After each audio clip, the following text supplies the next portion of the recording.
Olá pessoal do Mundo do Tênis Podcast, começando o nosso 19º episódio, o episódio que vai tratar aí de Wimbledon. O Wimbledon voltou, galera, 2021, tivemos a edição que não tivemos em 2020, a gente vai tratar das chaves masculina, feminina e também das duplas. Estou aqui com o Eloy e Matheus para comentar o Grand Slam da Grama com vocês. Tudo bem, Eloy e Matheus? Tudo em paz.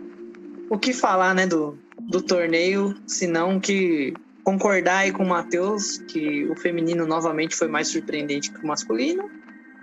Só que dessa vez por motivos óbvios, né? O masculino foi muito previsível. E até demais, né? Mas tivemos muitos bons jogos e algumas surpresas de outros tenistas, né? Não no campeão, mas no meio do torneio, no começo. Algumas positivas, outras negativas. Vamos debater aí hoje, porque vale muito a pena. Principalmente essa questão aí, né, do empate agora triplo dos 20 slams para Djokovic, Federer e Nadal, questão da Serena no feminino, a Barty se consolidando como número 1. Acho que tem bastante coisa boa também pra gente discutir aí hoje. E aí, meu povo, como vai vocês? Então, o Wimbledon foi daquele jeito, né? A gente já esperava que o Djokovic fosse vencer e deu a lógica. A gente só não esperava que uma jogadora fosse tão dominante num piso onde ela não tem grandes resultados como foi a Ashley Barty. E foi um torneio interessante porque os número 1 do mundo, tanto feminino quanto masculino, eles sobressaíram. Eles se posicionaram como favoritos, como vencedores e queriam vencer. E a gente vai falar um pouco mais disso durante o podcast, mas impressionante o quão joga bem Novak Djokovic na grama sagrada. Muito bem, galera, vamos lá analisar a chave masculina do torneio, né? Antes eu queria dar parabéns para os ingleses, para quem estava na quadra central no primeiro dia, para a cientista Sarah Gilbert, que foi homenageada. Ela é criadora da vacina da AstraZeneca, vacina inclusive que eu tomei, né? Acho que o Eloy tomou essa vacina também. E aí a Sarah Gilbert com outros cientistas estava sendo parabenizada nessa quadra, ovacionada de pé pela plateia no primeiro dia, na abertura da quadra central, lá no jogo do Djokovic contra o Draper, né? Então a gente fica feliz em ver a ciência em um país de primeiro mundo, de um país desenvolvido, sendo aplaudida. Então e muita gente viu esse fato, muita gente que não é fã de tênis viu esse fato, foi comentado em jornais de política, jornais de economia, jornais de ciências, inclusive. E a gente fica feliz vendo que o tênis, um evento tão grande, tão nobre como o Wimbledon, chegando aí a multidão desta forma também.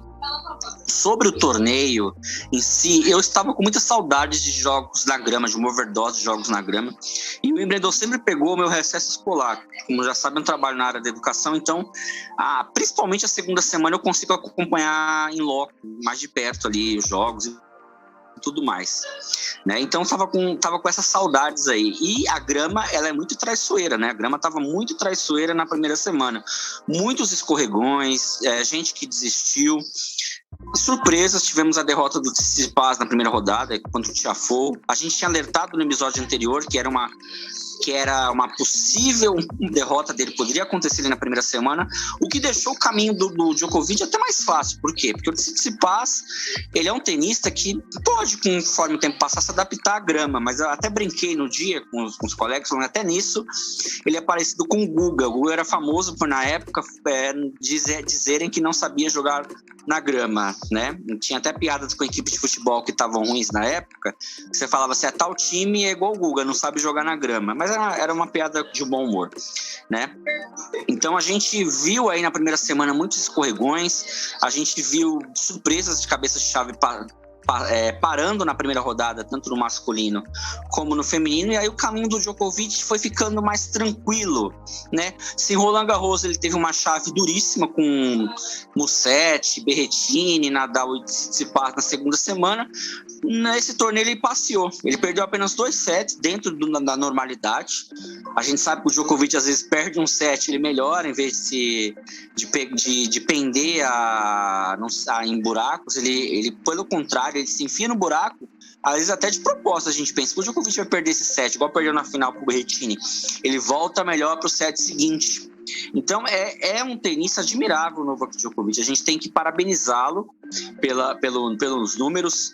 A gente é abençoado, igual eu escrevi no Twitter, de viver numa época de 3 caras fenomenais, de 3 estilos diferentes, e que debulharam os recordes que até antes eram impensáveis. O recorde de 14 títulos de Grand Slam do Pete Sampras, para mim, que acompanha tênis desde o ano de 97, era impensável. Eu vi o Sampras chegar a esse número 14. E temos aí 3 caras que ganharam 60 dos últimos 72 grandes lances. Sem contar Wawrinka, Murray, tenistas excelentes que são dessa geração deles, que ganharam 3 cada um, né? Djokovic só teve dificuldades, a meu ver, na semifinal contra o Shapovalov, que é um tenista que tem atributos para ganhar do Djokovic. Tem uma direita muito boa, tem um backhand, além de plástico, ofensivo, saca bem, taticamente é muito bom, mas que peca muito na parte do mental. É muito emotivo o Shapovalov. Shapovalov, ele tem ainda uma coisa que eu brinco, mental de juvenil.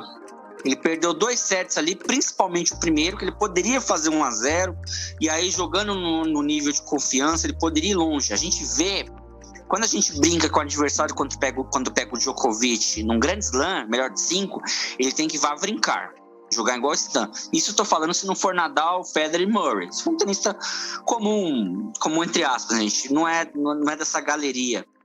Vá brincar, atacar de direita de todos os cantos, atacar de esquerda de todos os cantos, explorar o Djokovic, movimentar o Djokovic e, a coisa que o Stan fazia, jogar com o primeiro saque. O Stan, ele perde para o Djokovic no head-to-head de 21-6. Só que na hora para valer, a gente fala na hora que para valer é Grand Slam, o Stan tinha 5-4 de derrotas para o Djokovic, ou seja, super apertado, com jogos assim que ia para o set longo, ou eram 4 sets apertados. O Stan tem uma receita no jogo dele para bater o Djokovic. Só que eu não vejo nessa geração Next Gen, que a gente chama, não só Next Gen de novos, eu incluo o Thiem de outra forma, eu incluo o Thiem como um cara potencial que veio depois dessa geração aí, mesmo ele sendo mais velho. E incluo o Berrettini lá numa prateleira abaixo de Medvedev, Zverev, Shapovalov não, Rublev, esses caras aí, Tsitsipas, que deu muito trabalho pro Djokovic e Roland Garros. Jogar sem uma esquerda contra o Djokovic numa final de Grand Slam, sem um backhand agressivo, é muito complicado. O Djokovic perdeu o primeiro set por causa dos nervos dele. Você via isso, que rapidamente ele conseguiu controlá-lo logo no início do segundo set e conseguiu caminhar para a vitória, para o título. A receita é muito simples. Jogando bola com variações na esquerda do Berrettini. Uma vez alto, uma vez baixo, fazendo o Berrettini correr para a direita, fazendo o Berrettini correr para a esquerda, mais e mais. Vai minando o cara. O Berrettini gosta do jogo tipo de Tsonga. Saca, bola vem, direita, eu mato, ou eu preparo para matar na terceira bola. Mais do que isso, fica difícil pro Berrettini. E num dia que o primeiro saque dele não estava lá essas coisas, isso é até normal, porque ele é primeira final de slam dele, fica muito difícil ele conseguir alguma coisa nesse jogo. Muito difícil. Eu brinco que assim, ele sacando com o primeiro saque, ele é um tenista top 10, sem o primeiro saque ele já cai pro ranking lá de 40-50, né? Quando você observar isso, já perde bastante ali da qualidade. Então o Berrettini ele tem qualidades, principalmente com o saque e o forehand, mas sem um backhand, sem um jogo de rede ali que ele consiga ganhar pontos e controlar bem ali os adversários, e com um pouco mais de variação, ele fica muito difícil o Berrettini ganhar um Grand Slam. Eu não coloco ele ali nos primeiros tenistas que eu acho que vai ganhar um Grand Slam ali, entre esses que eu falei para vocês. Então, foi o Grand Slam mais fácil dos 20 que eu vi do Djokovic. Isso não é demérito dele, não é culpa dele. O sorteio beneficiou, os adversários foram caindo do outro lado, Medvedev, Zverev, Tsitsipas do lado dele. O Rublev caiu antes dele chegar. Fucsovics, que o Matheus alertou no podcast anterior, falou que ele ia longe. O próprio Fucsovics tem um jogo que poderia incomodar um pouco o Djokovic, não foi páreo. Então a gente viu o sérvio desfilar em Wimbledon, né?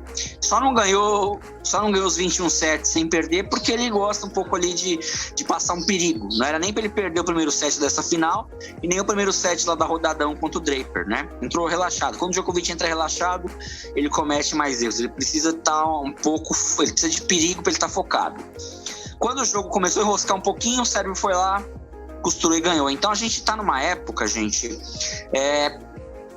primordial, assim, primorosa. Vocês viram 3 tenistas chegarem a 20 slams. E temos aí o Djokovic, que não é mais segredo para ninguém, na minha opinião. Ele não mira mais Nadal e Federer. Esquece isso, ele não mira mais esses caras, ele vai passar. Isso eu acho muito certo.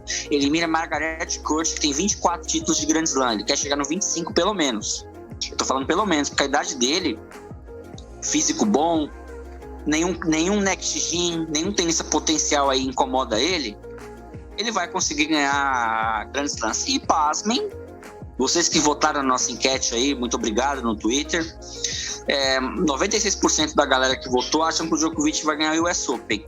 Eu acho hoje, dou 70-30 para isso acontecer. Vamos ver como vai desenvolver, se ele vai pro Japão, se ele vai jogar Cincinnati. Eu acho que se ele for pro Japão, ele pula o Canadá. Até lá tem muita água para rolar. Ele pode pegar uma primeira semana tranquila e guardar o físico para final, para rodada final. E ele é muito bom no US Open também. São 3 títulos, 5 vices, mais algumas semis. Então, a gente vê a história está sendo feita pelo tenista sérvio. Ele não mira mais os 2 que eu falei para vocês. Ele mira Margaret Court. Ele quer chegar nos 25 e se tornar o tenista entre homens e mulheres que ganharam mais slams em simples. Ao mesmo tempo, a gente vê o final de uma geração, né?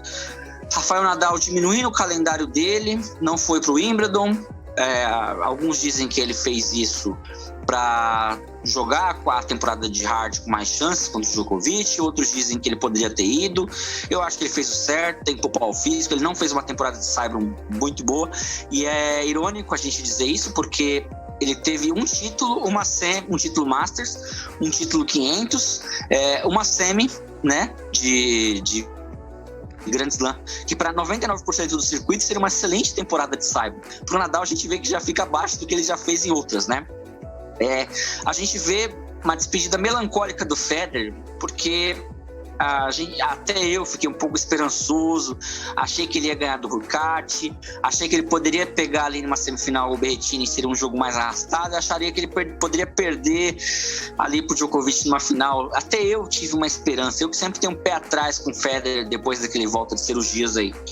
Vi o Federer jogar 2 bons jogos contra o Sonego e contra o Cameron Norrie na terceira rodada. Vi o Federer sofrer bastante contra o Gasquet, foi um jogo padrão. Contra o Manarino, acho que o Manarino, se não machuca, seria um quinto set difícil pro Federer. E vejo o Federer assim, me dói o coração falar isso, sem possibilidades de ganhar algum Grand Slam. Tomara que eu esteja errado, mas eu acho que o Federer se despediu não da carreira dele em si, ele se despediu da possibilidade de ganhar um Grand Slam contra o Hurkacz, e de uma forma assim triste, tomando um pneu, né? É uma coisa que eu li, às vezes você quer fazer, o seu corpo manda mensagem para suas pernas, para suas mãos, mas você não consegue. E 40 anos, esportista no mundo tá com 40 anos fazendo o que o Federer faz, top 10, chegando em quartas de final de Grand Slam. Para encerrar meu comentário, acho que o Medvedev fez um Grand Slam ok, a grama não é o piso preferido dele, acho que ele vem forte na hard, acho que é um candidato a tirar esse título do US Open do Djokovic. Decepções aí com o Zverev, com o Tsitsipas que eu falei, com o Rublev, que poderia ter ido mais longe, e esperançoso com a geração canadense aí, com Shapovalov. Controle os ânimos, Shapovalov, você tem um grande jogo. Auger Aliassime chegando longe, precisa melhorar ainda algumas decisões, tem um tênis vistosíssimo. E o Berrettini, né? Eu falei do Berrettini, mas acho que o Berrettini é um tenista para isso, para top 10. Se der certo, assim, muito certo na vida dele, ele ganha um Slam, mas se não der, ele vai ser um tenista tipo de Tsonga, ganhar um Master aqui, ganhar alguns ATPs 250, fazer ali uma faixa de 15, 20 títulos de ATP e talvez ganhar um Grand Slam, mas sem backhand fica muito difícil. Então, parabéns aos fãs do Sérvio, curtam bastante o momento, que a história está sendo feita. E como está sendo feita, né? Ainda, né? Esse feito, lógico, dos 20 slams pro Big Three é simbólico, é incrível, mas ainda, né, eu sei que a gente tá falando de Wimbledon, mas eu ainda acho que o que rompeu tudo foi Roland Garros ali, foi o Djokovic ter ganhado do Nadal e ter sido campeão da forma que ele foi. ele veio para o Wimbledon agora assim, com um nível de confiança e de convicção muito alto. Acho que mesmo se tivessem adversários mais do patamar dele, ele ganharia do mesmo jeito. Acho muito difícil hoje em dia tirar títulos dele, principalmente na Austrália e na grama. Tem que estar, né, ele tem que estar um pouco abaixo e a outra pessoa tem que estar num nível absurdo. Então, tá muito complicado. No geral, o torneio foi legal, foi bacana. Tivemos ótimos jogos, mas realmente, né, acho que marcam também algumas decepções nesse sentido, principalmente, na minha opinião, no aspecto mental, né? Uma coisa que a gente estava conversando em off, que talvez, né, a gente um dia possa gravar um podcast falando só sobre isso, mas eu acho muito relevante, né, a gente talvez questionar ou discutir que, assim, as novas gerações não são formadas pelo mesmo tipo, assim, né, de tenista, na essência, né, assim, que tem, digamos, um pacote completo que se preocupa, né, e cuida, e evolui, estuda em todas as áreas, né, importantes pro tênis, principalmente o mental. De ver um Shapovalov chegar, jogar tecnicamente e fisicamente extremamente bem, com todas as chances do mundo de eliminar o Djokovic, ou de pelo menos ganhar uns 2 sets, mas um mental de juvenil, assim, horrível. Não conseguiu ganhar um ponto importante. E toda vez que o adversário tinha chance, não consegue fechar uma porta pro adversário. Não, o próprio Zverev, quantas vezes a gente não bate aqui na tecla, né, que chega em slam, ele pipoca. Ele não consegue jogar bem em slam. Sente uma pressão absurda. O Aliassime, né, sempre que você acha que vai um pouco mais, né, ele acaba perdendo também muito pelo aspecto mental. Joga mal, oscila demais. Nos momentos importantes, principalmente, né. Então, assim, o próprio Medvedev, né, parece, né, um mental infantil também, né, tipo, eu só jogo na hard, o resto que eu não gosto de jogar, então que se dane. Parece um mimado. Então, infelizmente, né, a gente tem gerações aí já, principalmente dessa geração, até para a próxima já, né, ali do Sinner, Musetti, esses jogadores mais jovens agora. Quem sabe, né, essa geração do Sinner já seja ou não um pouco mais preocupada ou atualizada em relação a isso, que todo mundo fala a vida inteira que tênis é um esporte mental. Aí chega na hora, o cara tem o melhor físico, tecnicamente tem todos os golpes, é impecável, lá treinou 1 milhão de backhand, 1 milhão de forehand, sabe fazer tudo. Mas chega na hora do ponto importante, não joga bem, o que adianta, né? Vai continuar levando pipoco pros caras de 35, 36 que tem mental. Sinto muito, entende? Então é muito negativo esse aspecto, assim, no masculino. Né? No feminino já vejo que é diferente. Mas no masculino, infelizmente, né, enquanto o Djokovic, o Nadal, principalmente, né, tiverem físico e saúde para jogar nesse mesmo nível, se chegar na final, eles acabam ganhando. Entende? Se deixar chegar, se abrir uma brecha, se abrir uma porta, eles ganham. Mesmo que não seja o melhor dia deles, né? Até porque, convenhamos, o Djokovic não fez o melhor torneio de Wimbledon da vida dele. Nem tecnicamente, nem fisicamente. Ele desfilou, né? Ele passeou, mas muito porque a chave era ridiculamente fácil. Né? E dentro dos desafios que ele teve, os tenistas pipocaram muito, tipo, jogaram muito mal nos principais pontos, nos momentos mais importantes. Mas com certeza tiveram jogos em que ele poderia sim ter sido batido. Entende? Porque ele não fez tecnicamente o melhor torneio da vida dele. Ele já esteve melhor em outras edições, mas ele continua ganhando. Então, no final das contas, né, o que importa é isso, né? Não vence o tenista que é melhor tecnicamente, né, o que bate melhor na bola. Vence o que é mais completo e o que sabe lidar e superar as adversidades, os momentos difíceis, momento de pressão, ter resiliência, aguentar pancada, saber controlar, né, dosar a energia, o tempo, tudo isso entra em jogo, entende, né? O tenista tem que ser inteligente, ele tem que ter várias outras capacidades que são mentais, não é simplesmente saber bater na bola. Infelizmente, né, nesse torneio a gente viu muito isso, né? Tenistas que têm muito potencial, muito mesmo, fazendo um torneio incrível, mas que quando chega na hora do vamos ver, não conseguem, né? Falta algo, infelizmente. Mas no geral foi um ótimo torneio, sim. Tivemos bons jogos. É uma pena realmente, né, a forma com que foi a saída do Federer. A gente nunca vai torcer, né, e nem achar que ele merece, né, levar um 6-0. ainda mais, né, no quintal de casa, assim. Mas, querendo ou não, é só mais uma comprovação, né, de que o tempo realmente passa para todo mundo, até para os gênios, e também não é nada condenável, assim, não é nenhum pecado, né? Ele foi lá e ele fez o melhor que ele podia fazer, teve boas apresentações, principalmente contra o Sonego, mas realmente, assim, ganhar um slam, acho que tanto em Roland Garros quanto em Wimbledon agora a gente viu que não tem mesmo mais condição, fisicamente apenas, né? O resto ele tem tudo, mas fisicamente já não dá mais. Ressaltar também, né, o bom torneio, mesmo assim, né, mesmo com as questões, né, das pipocadas. Ótimo torneio do Berrettini, chegando numa final de slam, né, nunca tinha chegado nem perto disso. Shapovalov mesmo, né, chegou numa semifinal jogando demais até aquele momento. Os russos, principalmente o Khachanov, que fez um bom torneio. O próprio Rublev e o Medvedev chegaram até um pouquinho mais longe do que eu achei que eles iam chegar por conta do estilo de jogo na grama, mas conseguiram avançar algumas rodadas. O Tsitsipas, né, o Matheus cravou aí a zebra, né, que ele ia perder na primeira rodada, perdeu mesmo, é uma pena, porque infelizmente, né, o estilo parece que não casa, mas quem sabe não, ele vai se adaptando e melhora um dia. Isso foi uma zebrona. A volta do Kyrgios, né, jogando bem, fazendo um jogaço lá contra o Humbert, foi um dos melhores jogos do torneio. Pena também, né, que ele se machucou, senão acho que ele teria ido bem mais longe.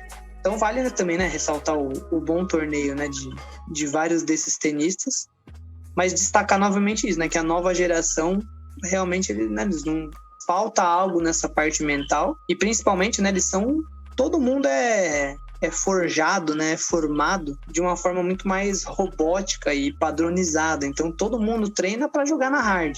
Todo mundo treina muito mais para jogar do fundo com o mesmo estilo de jogo, né? Então a gente tem uma tendência, né, hoje em dia de ver muito mais a mesmice dentro dos estilos e dos jogos. E uma coisa muito mais acelerada, assim, né? Um jogo muito mais rápido e sem tanta troca de bola ou sem tanta variação. E isso pra grama pesa demais, né? Então a gente viu muito isso no torneio, né? O Diego, se eu não me engano, postou, né, no grupo uma informação que acho que foi o torneio com menor porcentagem de saque e voleio da história, né? Em Wimbledon. Isso demonstra mais ainda, né? Que o estilo em si, que fazia, né, o jogo de grama ser tão diferenciado, se perdeu. E ninguém treina, né, mais para fazer esse tipo de coisa, né? Ninguém vira especialista, né? Um Rafter da vida, o próprio Sampras, Federer, né? Que vem dessa escola, né, de jogar agressivo e de querer ir para a rede, né? Tem vontade de fazer o voleio. Hoje em dia a galera tem medo, né? O único tenista mesmo da top, né, da nova geração que eu vejo que gosta de ir na rede é o Tsitsipas. E que tem competência, né? Não só gosta. Mas mesmo assim, quando chega na grama, não joga, né? Não joga bem. Então é complicado, né? Mas, de novo, parabéns 1 milhão de vezes pro Djokovic pelo ano dele, não só o Wimbledon. Ele tem uma tendência muito grande de ainda ganhar a Olimpíada, Finals, o US Open. Esse ano, né, ele tem real a chance de conquistar todos os títulos importantes. E parabéns pra ele justamente por isso, né? Por ser um cara, né, que nunca larga o osso, nunca entrega, nunca dá nada de graça. Não, se você não atirar 1 milhão de vezes no coração, o cara não morre, é inacreditável. Ele vai dando um jeito, ele vai ficando, sempre volta mais uma, e ele nunca erra nos pontos mais importantes. É absurdo. Então, mentalmente, ele é, hoje em dia, não só hoje em dia, né, já há algum tempo, o melhor tenista, e isso se reflete diretamente nos resultados. Só corroborando com tudo que vocês já disseram, eu acho que foi um torneio assim que só o que a gente já falava nos outros podcasts. A Next Gen não está pronta para jogar contra os grandes jogadores. Novak Djokovic não teve o mínimo de dificuldades nessa semana. O jogador que passou mais perto de causar dificuldade nele flopou totalmente, e foi o Shapovalov. Nem o Berrettini, que estava na final, o Shapovalov flopou. Mas de restante ele não teve adversário que tinha o nível suficiente para vencer. Culpa dos adversários dele? Não. Culpa dele? Também não.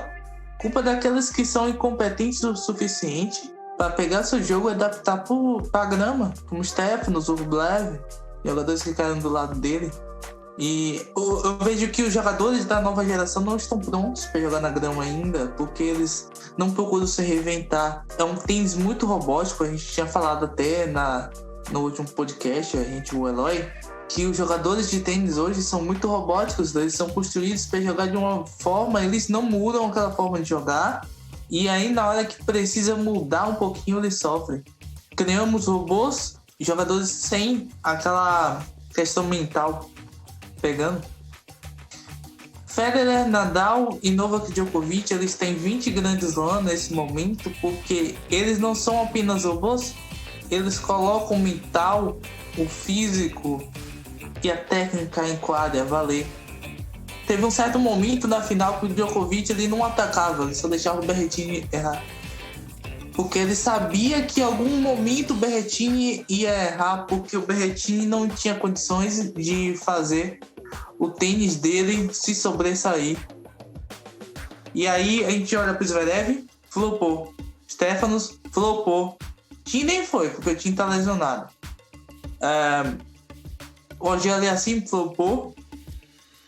O Shapovalov flopou também. Foi até uma boa campanha do Shapovalov. Mas na hora dele enfrentar um jogador grande, realmente, ele flopou. Porque ele perdeu as oportunidades. E quando você chega no slam, você não pode perder oportunidades. Para falar sobre os grandes nomes da história, o Roger Federer fez uma campanha muito digna. Muito digna. Um cara de quase 40 anos, ele não tem que provar nada a ninguém. O Federer perdeu o set do Cax com pneu. Bobagem, cara. Ele não tem que provar mais nada a ninguém. Ele só quer entrar em quadra, jogar e se divertir. Claro que ele quer ganhar. Mas olha a idade, passou por várias lesões no joelho e cirurgias. E agora o cara é outro nível. E o Djokovic novamente sobressaindo. Eu achei que o Nadal poderia ter ido. Eu acho que ele teria grandes chances de fazer uma boa campanha. Mas ele não foi. No fim, eu achei o torneio frustrante. Porque a gente nunca esperou em nenhum momento que o título fosse fugir de Novak Djokovic. E isso não é culpa dele. Novak Djokovic fez uma grande campanha. Tem feito um grande ano. É o melhor jogador do momento. É o melhor jogador dos últimos 10 anos na ATP. Ele merece todas as glórias e tudo que ele tem feito. Ele trabalhou para isso. Claro que a gente tem algumas birrinhas por conta do pessoal do Djokovic, mas o cara ganha tudo. O cara ganha tudo, quebra recordes. É gigante pro tênis. Então acho que a nova geração ela precisa de uma renovação no lado jogo. Eles precisam usar mais o mental durante o jogo. Não é para usar o mental somente para ser robotizado, mas usar o mental para poder ganhar nos grandes momentos. Eu acho que isso está faltando.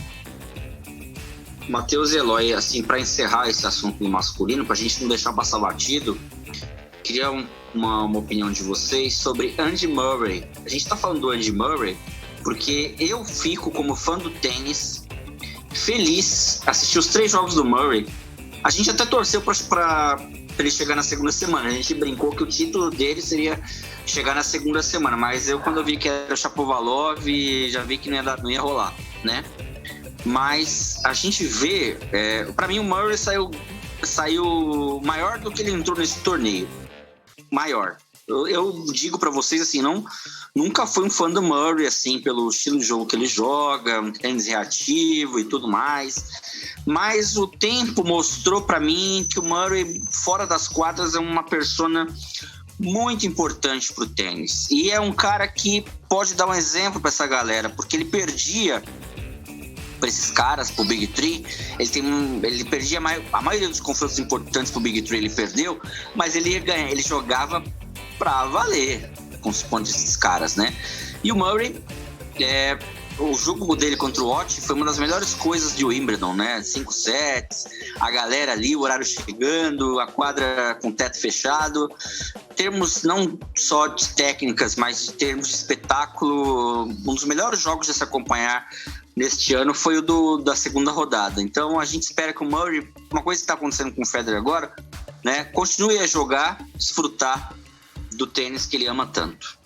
Eu concordo plenamente, né? Que ele saiu nesse sentido assim, maior, no sentido da admiração, né? Que as pessoas possam ter em relação a ele. como um tenista, mas também como pessoa, né? Como um ícone, um símbolo, né? Do amor ao esporte, né? Da entrega à modalidade, da entrega dele em relação à própria vida, né? Ao trabalho, assim, ao que ele realmente ama, né? Fica nítido com o Murray todo esse amor, a dedicação, a servidão que ele tem em relação, né, à profissão dele. E como isso acaba, né, transcendendo, né, o fato de ele ganhou tantos slams, ganhou tanto a mais ou a menos que tal pessoa, mas você vê ali, né, na hora de ser humano, né, ele é uma figura realmente inacreditável e incrível. Foi muito bonito, né, ver o que ele conseguiu fazer em Wimbledon, né? Ele perde o jogo pro Shapovalov, o Shapovalov vai na rede e fala, cara, você é meu herói, né? Então você vê que dentro do próprio meio do tênis, né, ele é muito idolatrado e é muito respeitado, as pessoas valorizam muito, né, a postura e a conduta dele. Então acho que vale muito a pena mesmo que a gente ressalte e valorize, né, o tanto que ele se entrega, o tanto que ele se empenha em relação a isso. Eu particularmente, né, por conta da idade, das gerações que eu consegui acompanhar no tênis até hoje, para mim, né, ele e o Del Potro, eles são grandes exemplos disso, né? Acho que são os dois tenistas que mais simbolizam para mim, assim, né, pelo menos essa questão, né, de existem 1 milhão de motivos para desistir e existe 1 ou 2 para continuar acreditando. Eles continuam acreditando, né? Então eles continuam lutando, mesmo com 1 milhão de lesões dificílimas para a modalidade. Eles nunca desistem, eles estão sempre lá, estão sempre tentando voltar, vão acreditar até o final. Então essa capacidade, né, é invejável. Eu falo o seguinte, se o Murray tivesse com quadril de 7 anos atrás, ele teria chegado na final e talvez teria ganhado de novo o Djokovic. Porque ele sabe jogar nesse piso, sabe jogar nessas condições, e ele fez muito nesse torneio. Só que o físico dele já não ajuda mais, e aí ele sentiu contra o Shapovalov. É outro jogador que não tem nada mais a provar, tá? A gente não pode ficar cobrando do Andy Murray. O cara fez uma lesão no quadril, velho. O cara quase ficou sem andar. A gente olha assim, ele chegando longe num grande slam, a gente fica muito feliz. Fica feliz porque ele é um cara gigante que tem uma representatividade, que luta pelo direito das jogadoras e dos jogadores, pelo duplista, pelo povo britânico, pelo povo escocês. E essa representatividade que mais eleva ele, sabe? Ele se posicionar, ele se pôr à frente, se pôr como uma autoridade na fala e como um influenciador. E por isso ele é herói de tantas pessoas dentro do circuito. Por conta disso, porque ele se coloca cara a tapa. Olha, eu passei por tantas cirurgias, mas eu vou lá entrar em quadra porque eu sou apaixonado pelo esporte. E quem é apaixonado pelo esporte, todo mundo vai querer ser igual. Só uma coisa, Matheus, acho que nem 7 anos atrás, acho que 2016 já dava para ele enfrentar o Djokovic aí com esse quadril. Apesar que que assim, sabe o que eu tava pensando hoje, gente, antes da gente ir pro feminino? Isso coisas de quem gosta de já pensou uma final Nadal e Djokovic no US Open, aquela quadra lotada em Nova York, quem ganha o 21º? Assim, histórico, né, gente? É uma torcida, vamos ver. Acho difícil, mas não é impossível, né, falando desses caras. Já pensou? Porque acho que dificilmente o Federer chega, mas... E se fosse uma final, um deles ia passar, entendeu? Ia chegar no 21º. Sonhos de um fã de tênis, né? Seria bacana mesmo, mas assim, Nadal na hard contra o Djokovic em jogo de 5 sets, pode esquecer. Ele ganhou 2 vezes dele lá, então... Sim, mas faz anos, Nadal pra ter chance... Quando tinha físico pra isso. Eu acho o seguinte, o Nadal pra ter chance na hard, ele precisa estar embalado. Quando ele vai bem, vocês podem observar, ele ganha o Master antes, ele joga bem antes, o saque dele tá muito bom, ele é quebrado poucas vezes, ele tá embalado. Ele chegar assim, desse jeito e ganhar seria surpresa, né? Até pra fazer uma boa campanha. Vamos lá, gente. Eu não acho surpresa Pode falar, nunca. Matheus. Eu não acho surpresa nunca um jogador como o Rafael Nadal ganhar de novo com o Djokovic em qualquer superfície. Sim. Nem que seja uma hard indoor com piso super rápido, eu não acho difícil. Eu acho muito provável acontecer também, até porque o Djokovic ele tem jogado bem mais que o Nadal, fisicamente ele tem se explorado um pouco mais do que o Nadal, e uma hora isso vai pesar, mentalmente e fisicamente.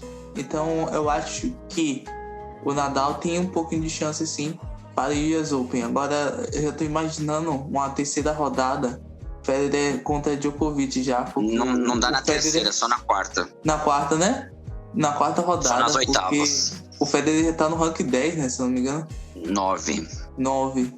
Aí, meu amigo, uma quarta rodada, um jogo um domingo à tarde, de novo com o Djokovic e Federer. Não, mas não colocaria à tarde, você colocaria à noite só. Aí é prime time. Sim. Imagina o problema de Nova matando, York pro Federer, o problema de Nova York pro Federer é o seguinte, isso desde 2011, 2012, 2013, que ele perdeu pro Robredo, a umidade. Se o Federer pegar um tenista melhor, assim, que eu falo não melhor que ele, lógico, mas um pouco ou um cara como o Millman, que tem um saque bom, o jogo encaixa, ele vai sofrer se o jogo se arrastar. E a quadra não tão rápida igual em outras hards, e a umidade de Nova York cozinha o Federer, então ele vai perdendo energia durante o jogo. Vocês podem observar que as últimas eliminações dele são assim, tira no ano de 2015 que ele jogou pra caramba, ele só não ganhou porque era o Djokovic do outro lado, né? Mas tomara que os três façam grandes lances, assim, eu sou muito saudosista, então eu quero que a Next chegue, mas quero curtir esses caras até o último momento, entendeu? Então, tomara que eles vão bem aí no US Open, a gente vai falar mais disso aí pela frente, o Nadal vai começar a gira dele de hard no Washington, um torneio que ele nunca jogou, e eu acho que o Djokovic vai lá para as Olimpíadas para tentar o Grand Slam, porque ele é fominha, no bom sentido, né? E aí o Djokovic talvez pule um Masters ou jogue Cincinnati ou não joga, vamos ver como ele vai estar fisicamente, porque ele vai tentar algo inédito aí, que é ganhar o Grand Slam, que só Rod Laver conseguiu em 69. Gente, chave feminina. O Matheus sempre fala que os grandes slams femininos ultimamente, eu até concordo com ele, estão melhores que o masculino. O Roland Garros foi um caso à parte, acho que a reta final lá do masculino fez com que o Roland Garros do masculino fosse melhor do que o feminino, mas neste ano nem teve discussão, o feminino foi melhor. Tivemos vários jogos interessantes, várias reviravoltas, várias surpresas. A Serena abandonando, eu tava olhando no score, 3-1 Serena, saí para almoçar, quando voltei, 3-3 Red Serena, falei, o que aconteceu? Né? E aí vi que ela escorregou, fiquei bastante chateado. A gente vê que tá acontecendo com a Serena uma coisa que tá acontecendo com o Federer. A idade chegou, acho que ela não vai conseguir esse 24º. Eu até 2 anos atrás acharia que ela chegaria e passaria a Kurt. Agora acho que só o Djokovic mesmo para conseguir isso, mesmo sendo no masculino. E a gente viu grandes jogos e assim, a Barty não a Barty tem a mesma coisa que o Osaka, né? Enquanto a gente vê aí tenistas como a Andreescu, a Sabalenka, ela tem até a Kerber tendo fãs assim, porque são pessoas carismáticas. A Barty não é um exemplo de carisma em si, mas é um exemplo de jogador assim que, nossa, foi uma delícia ver ela jogando na grama essa semana aí, essas 2 semanas. Eu acompanhei 3 partidas dela e assim, me lembrou, assim, gente, presta atenção, guardadas as devidas proporções. Quando eu jogava Federer e Roddick no masculino, era parecido, assim, a final dela com a Pliskova. O Federer jogando com variações, no forehand dele procurando backhand do Roddick, alta, bola baixa, bola com slice, bola mais chapada, só que com uma potência muito maior que a Barty, por exemplo. Eu acho que o único defeito da Barty é isso, ela não tem a potência que tem uma Pliskova, uma Sabalenka, uma Andreescu e uma Osaka, que também tem um jogo de variação melhor que essas outras que eu falei.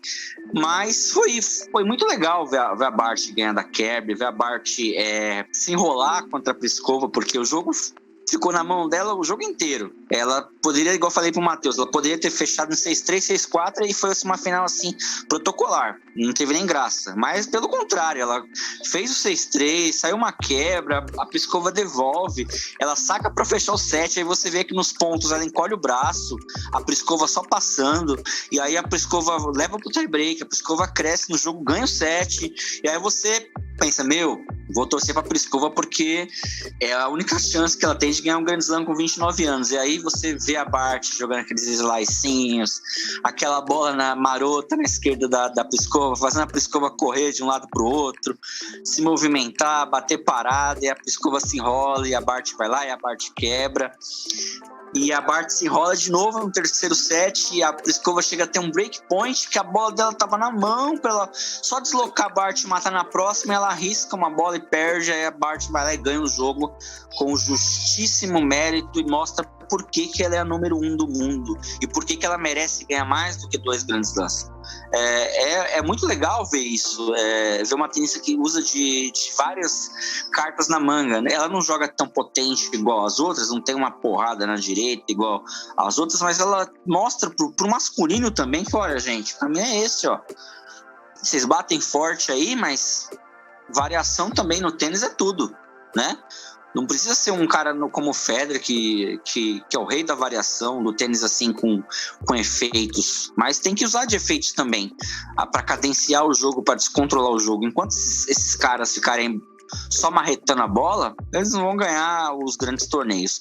E a Bart mostra isso no feminino. Muito bem mostrado. A Muguruza também tem esse estilo de jogo assim mais cadenciado, com mais variação, mas a Bart, ela é exímia nesse sentido.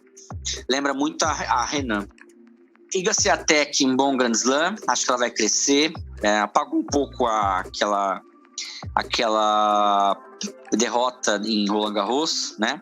Coco Gauff foi bem, poderia ter ido mais longe, mas ela foi no limite. Kerber muito bem. Kerber, assim, a gente não achava que ela ia chegar, ela foi muito bem. E aí a Sabalenka, quebrando as minhas pernas, né? Faz esse excelente Grand Slam, poderia ter ido para a final. Perdeu aquele jogo que você fica com raiva para a Pliskova, que as duas jogam muito parecido, só que nesse muito parecido a Pliskova é mais tenista que a Sabalenka. Faltou a Sabalenka usar de variação, mexer com o psicológico da Pliskova, quebrar a linha do raciocínio da Pliskova, e ela foi ali para pancadaria solta, e na pancadaria solta a Pliskova joga mais do que ela, e a Pliskova conseguiu a virada. A Pliskova fica a pena, né? Porque ela é uma tenista que merecia Grand Slam, por ter tenistas que jogam menos que ela terem ganho, e ela, infelizmente, ela só tem esse plano A, que é muito bom, funciona com muita gente, muita tenista do circuito, mas que na hora ali que você pega uma tenista melhor, não funciona, né? Surpresa para mim, Raducanu foi muito bem, pena que a lesão atrapalhou. Gostei muito do tênis dela, vamos ver aí nos próximos torneios. Em resumo, foi um título merecido da Bart. E é que eu falei pro Matheus essa semana, já pensou uma rivalidade Bart-Osaka no feminino? A gente no feminino não tem uma linha assim de rivalidades, a gente tem uma linha de domínios, né? Ou é nos últimos 20 anos a Serena ganhando tudo, ou é uma que aparece e ganha um slam aqui, 2 slams ali, a outra que aparece e ganha um slam, mas você sempre vê a Serena. Agora isso tá acabando, a Serena infelizmente ou felizmente, né? Tá indo embora, tá indo pro finalmente da carreira dela, e a gente tá vendo aí uma Bart, uma Osaka surgindo no feminino como tenistas a ficarem, só que a gente não tem essa rivalidade ainda. A gente tem um head-to-head 2-2, mas nada assim forte em Grand Slam.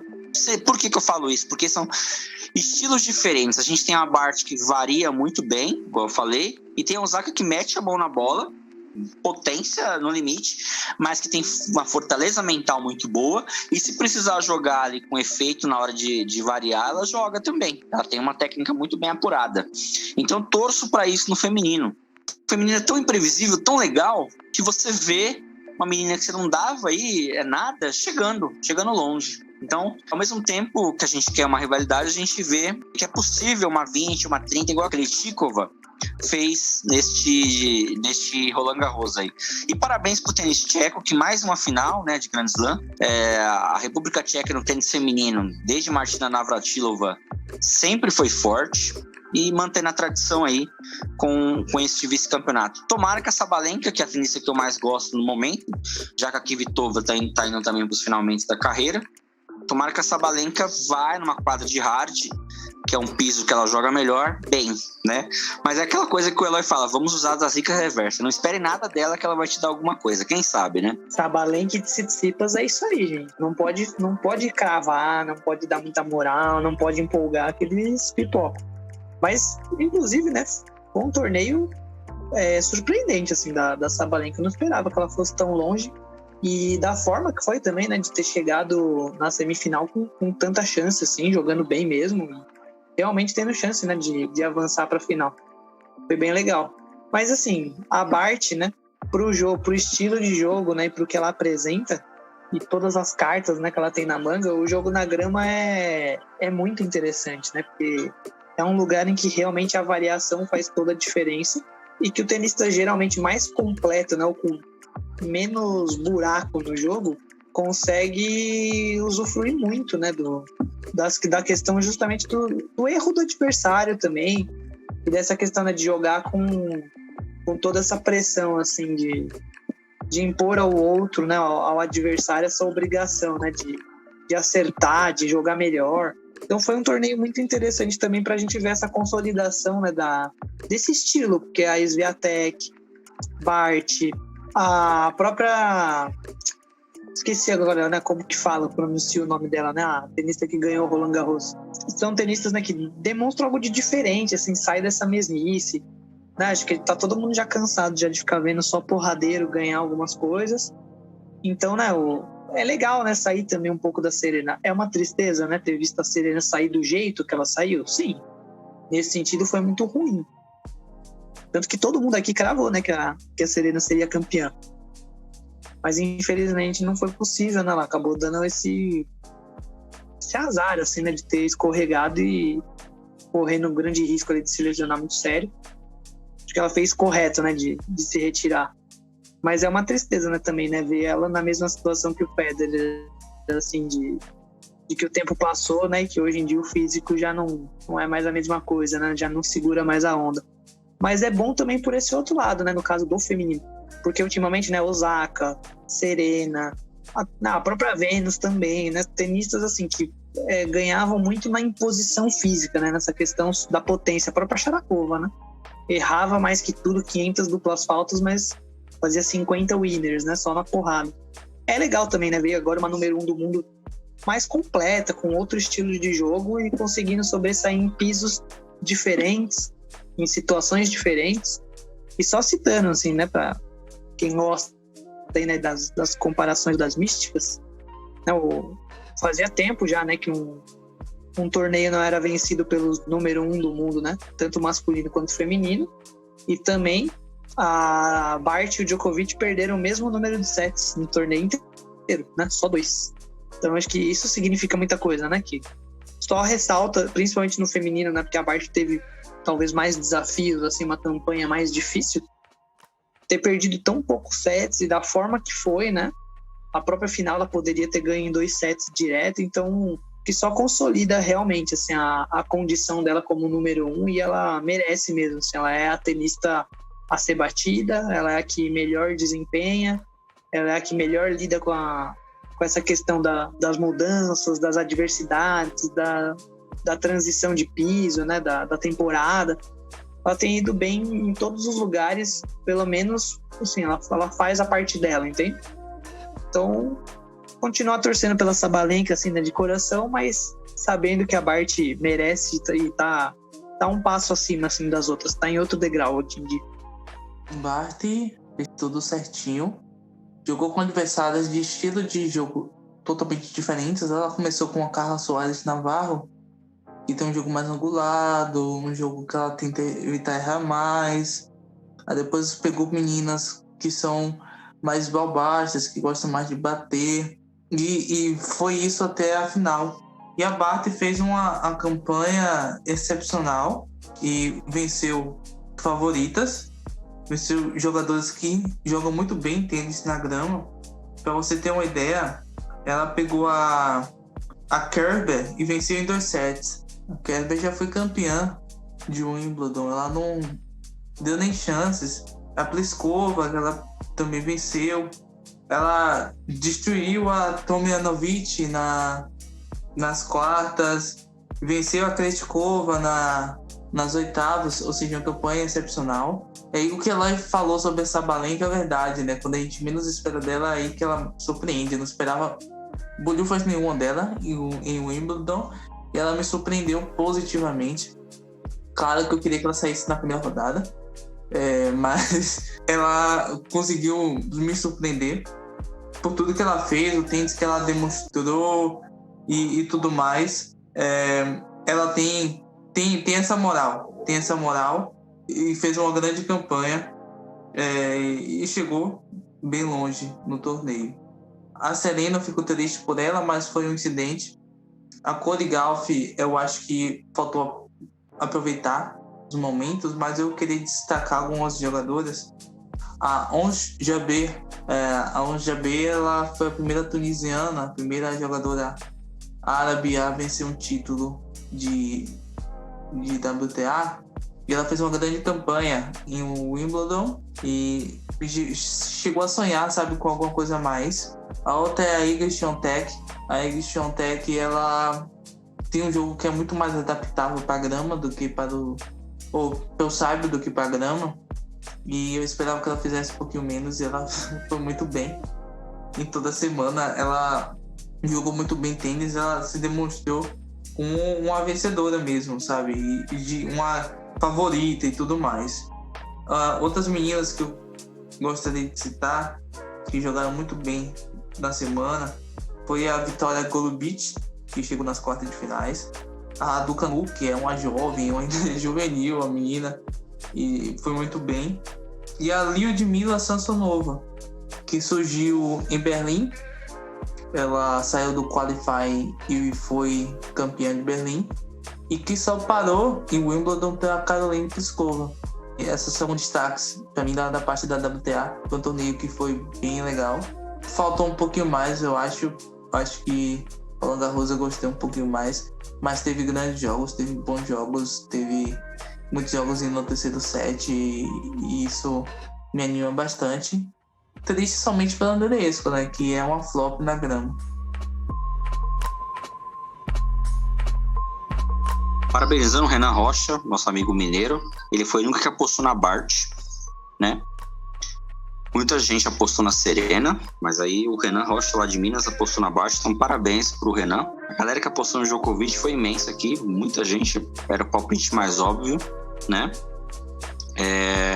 Vamos falar rapidamente das duplas, gente. Eu acompanhei o jogo do Marcelo quase inteiro, né? Digo que deu azar. Quando eu cheguei já tava 2-0, né? É uma pena. Por um lado, assim, o copo meio cheio e meio vazio. Por um lado, esse jogo é sempre chato quando o tenista faz 2-0 e perde por 3-2. Mas ali poderia acontecer porque tá enfrentando Mektic e Pavic, que são a melhor dupla do circuito masculino. E Melo e Kubot não eram cotados, apesar de serem campeões do circuito, né? Do torneio em 2017. Então, por um lado, a dupla foi bem, então você pode ficar esperançoso para grandes resultados, mas por outro lado, você fica triste porque se eles conseguissem ganhar aquele jogo, a possibilidade de um bicampeonato era real, né? O Bruno não foi mal, mas também não foi bem, caiu onde tinha que cair. E parabenizar o Demoliné e a Carta, que conseguiram ganhar um jogo nas duplas mistas, né? Era difícil ir mais além do que isso. Então a participação brasileira, o Monteiro perdeu para o Aliassime, não tinha o que fazer, né? Na primeira rodada, uma derrota normal, ele jogou mal os inícios dos sets ali. Então a participação brasileira nesse Wimbledon foi dentro das expectativas. Ficamos no quase de ter um Melo ali sonhando pelo título, mas foi dentro do normal que aconteceu.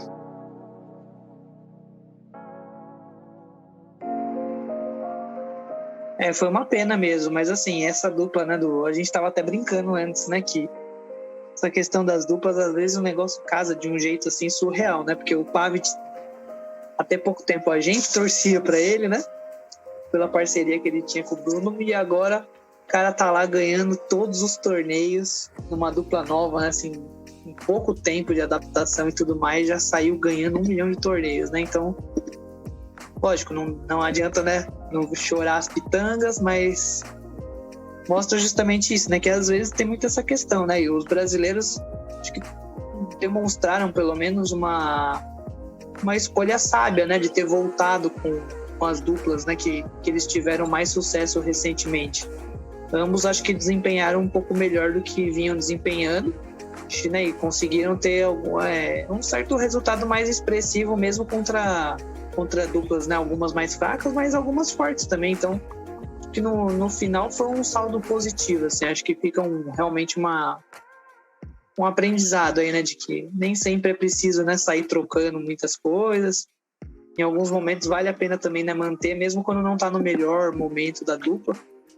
Sinal, né, de que eles não por acaso retomaram aí com as duplas antigas. Acho que vale a pena, né, que a gente continuar acompanhando, ainda mais porque os brasileiros devem ter aí chance, pelo menos, né, de chegar longe nas Olimpíadas também. Eu queria destacar também Kubot e Melo. Eles passaram um tempo separados e quando eles voltaram todo mundo olhou meio com desconfiança, mas são caras que já fizeram por onde, já venceram slam junto e fizeram uma grande campanha em Wimbledon. O jogo contra Mektic e Pavic faltou aproveitar as oportunidades quando estava 2-0. Faltou devolver um pouquinho melhor, faltou sacar um pouquinho melhor, faltou ter a cabeça no lugar. Mas é porque a dupla Mektic e Pavic, ela é incrível. Ela joga muito bem junto. Eles, cara, se conhecem muito, sabe o posicionamento certinho, tem jogado muito bem. E o tênis do Pavic, ele encaixa em praticamente todos os duplistas que existem. Ele é um grande jogador, um grande duplista mesmo. O melhor duplista do momento é o Matt Pavic, e que a gente viu surgir com o André Sá. O Eloy falou sobre o Bruno Soares, mas eu vi ele surgir como duplista com o André Sá em um torneio de Roland Garros que eles jogaram juntos, e o Pavic evoluiu muito de lá para cá. Mas saldo positivo, Kubot Melo, Mary Soares também. A Luísa já não esperava muita coisa, ela tá voltando de uma cirurgia de apendicite, que é uma cirurgia que a recuperação é demorada e é chato pra caramba. A Carter também se machucou nessa semana. Stephanie de Molineux não jogaram bem juntos. Esperar o que a Luísa vai fazer nas Olimpíadas, né? Ela que vai jogar junto com o Bruno Soares, duplas mistas. E também o destaque dos meninos, Thiago Monteiro e Rafael Matos, que venceram uma partida de slam juntos e depois perderam para acabar e Farah, que é totalmente normal, porque os colombianos são fortes. Mediano para bom o desempenho. É claro que fica a frustração pelo Kubot e Melo abrirem 2-0 contra Pavic e Mektic, mas bom torneio das duplas que tem brasileiros, né? Isso aí, galera. Terminando a parte de Wimbledon. Nos finalmente, né? Queria agradecer a imensa cobertura não, apoio que a gente teve nessas 2 semanas. O número de seguidores nosso no Instagram e no Twitter subiram, engajamento. Então, um Twitter que eu citei lá, o Roger Federer, que eu escrevi de coração, de um fã do Federer de 20 anos aí, de mais de 20 anos. Teve mais de 300 curtidas, engajamento de várias pessoas assim ligadas ao tênis, muito legal. A nossa audiência do último episódio foi extraordinária. Então sigam as nossas redes sociais aí, @Mundo do Tênis Podcast no Instagram e @Tênis e Podcast no Twitter. No episódio 20, que vai ser o próximo, a gente vai falar um pouco de tênis amador, vai falar um pouco das Olimpíadas também, que vai acontecer até lá. Vamos trazer o nosso amigo Thiago Botcher para falar um pouco de tênis amador. O Thiago joga, trabalha com fotografia aí também, tem grandes fotos aí nessa área de arte, né? Vamos falar um pouco de tênis e fotografia também, mas falar para você que tá aí, que quer bater a sua bola, que tá pensando em bater a sua bola, começar a jogar tênis, né? Você que gosta, assim como a gente, que quer jogar um tênis amador aí, o que fazer? Então a gente vai conversar no próximo episódio com o Thiago, que joga um circuito amador aí. Ele vai bater um papo com a gente e dar algumas dicas aí. Não perca esse episódio. Quero agradecer vocês, Eloy e Matheus. Foram 2 semanas assim, a gente conversou bastante, curtimos bastante esses grandes lances e a gente vê a história sendo feita, né? O Djokovic aí caminhando para fazer um Carrier Slam no mesmo ano, ou quem sabe um Golden Slam, se ele conseguir o ouro em Tóquio. Vamos torcer aí para que seja essa mesma toada, nesse mesmo ritmo de bons torneios e de algumas surpresas aqui e ali, né? Vou torcer muito, né? Não, lógico, um pouco para zicar o Djoko sim, mas não muito por isso não. Mas eu tô torcendo muito para que no US Open ganhe alguém novo, né? Acho que é o torneio meio que ideal para isso. No masculino, torcer bastante aí para algum novato. E no feminino, continuar aí torcendo para a Sabalenka se consolidar um pouco mais, mas que a Barty tenha uma longevidade aí, né, como número 1, porque ela tá merecendo muito. Agradecer novamente todo mundo, né, que sempre acompanha a gente, apoia bastante, conversa ao longo dos torneios, né, dá críticas construtivas, feedbacks aí pra gente. Muito obrigado por tudo e vamos que vamos, tem muito mais tênis aí ainda no ano. Vamos em frente. Valeu! Só corroborando com o que os meninos disseram, agradecer a vocês pelo engajamento, pela comunicação que vocês tiveram com a gente nessa semana de Wimbledon.